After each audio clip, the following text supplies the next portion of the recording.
Empezaremos ahora con las definiciones básicas en la física. En la física llamamos magnitud a todo lo que podemos medir. Por ejemplo, la longitud, el tiempo, la velocidad, una fuerza, una temperatura, etc. O sea que magnitud es todo lo que podemos expresar en números. Básicamente eso es medir, poder expresar o cuantificar en números una determinada magnitud. No son magnitudes cuestiones observables como el color, el estado de ánimo de una persona, etcétera, alegría, tristeza, etcétera, pero que no puede ser cuantificado, que no puede ser expresado mediante una cantidad.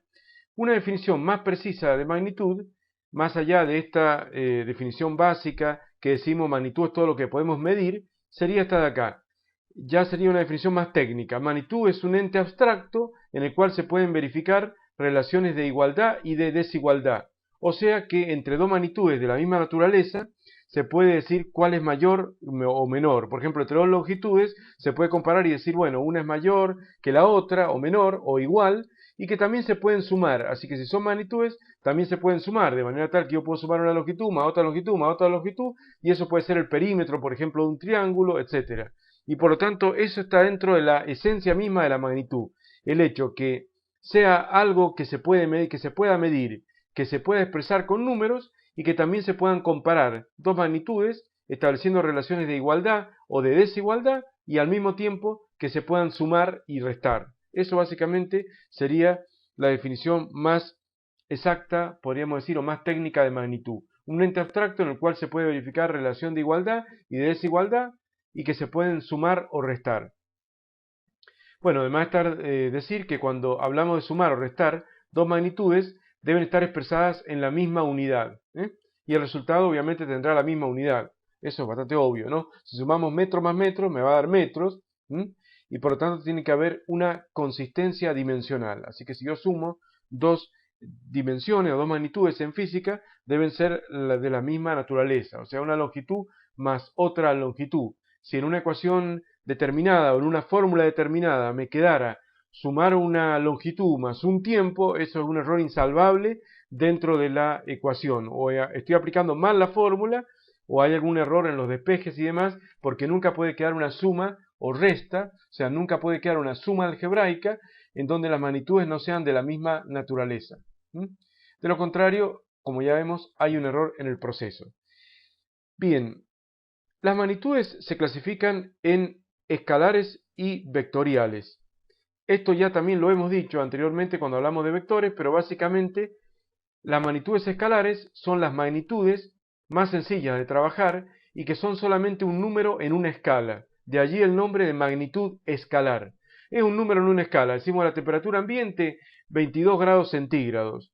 O decimos, por ejemplo, un tiempo 3 segundos, una masa, como dice acá el apunte, 24 kilogramos masa. Así que hay un número y la unidad de medida, nada más. Con eso es suficiente, esa es la magnitud más fácil de trabajar en física que la magnitud escalar. Si yo tengo que sumar un tiempo de un proceso, 10 segundos, más otro tiempo de otro proceso que se efectúa sucesivamente, o sea, a continuación del primero, 5 segundos, bueno, 10 segundos más 5 segundos, obviamente 15 segundos, y directamente lo sumo como números reales que son y no tiene mayores complicaciones trabajar con estas magnitudes escalares.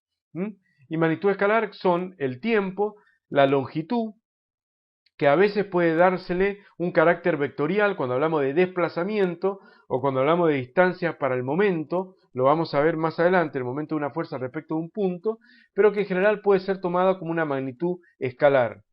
La superficie también de una habitación también puede ser tomada como una magnitud escalar, el trabajo mecánico, etc. Bien, y magnitudes vectoriales son aquellas que precisan de un vector para quedar definidas.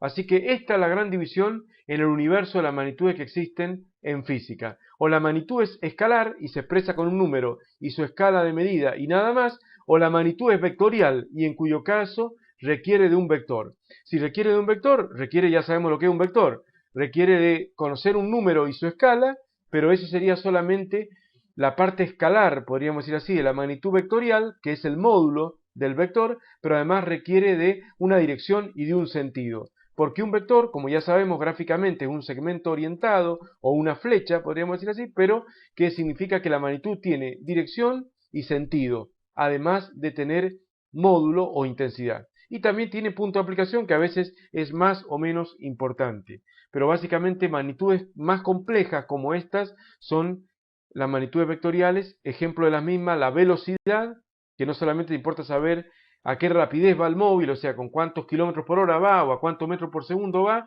sino que interesa también saber con qué dirección y sentido.